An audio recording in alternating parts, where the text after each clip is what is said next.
ఇంత గొప్పగా పోరాడే అవకాశం పొందడమే.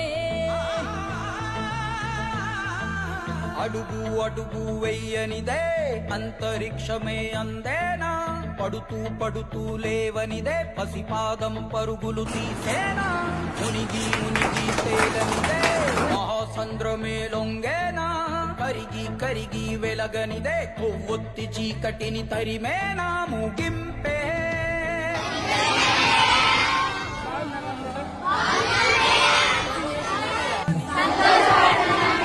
ఎందుకు సంతోషం? ఓకే, ఈరోజు మీ అందరితో బ్రేక్ఫాస్ట్ పంచుకోవాలని మరి నేను కలెక్టర్ గారు, నేను కూడా హాస్టల్ నుంచే వచ్చిన.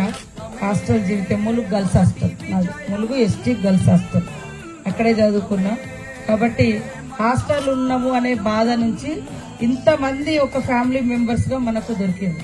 నన్నైనా మీ తమ్ముడైనా నువ్వైనా అందరు ఈక్వలే.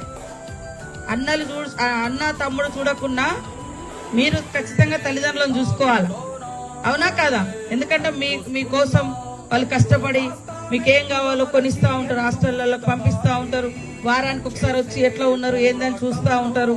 మరి వాళ్ళకు మీ మీద ఎంత ప్రేమ ఉంటే వాళ్ళు రోజు అడవికి పోయో గుట్టకు పోయో దున్నో ఏదో ఒక కూలి పని చేసి మీకు ఏదో మంచి తిండి లేదా మంచిది వచ్చినప్పుడు పట్టుకొచ్చి ఇస్తూ ఉంటారు, ఇంటికి పోయినప్పుడు మంచిగా చూసుకుంటారు.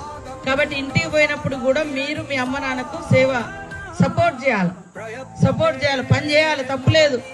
పిల్లలతో చేయిస్తారంటే ఇంట్లో అమ్మ నాన్న పనికి పోయేస్తారు. మరి ఇంటికాడ ఊడ్చేటోళ్ళు మనకు చేతనైంది, బరువులు ఎత్తమనట్లే మీ ఏజ్కి తగ్గ పని మన ఇంట్లో కూడా మనం చేసుకోవాలి.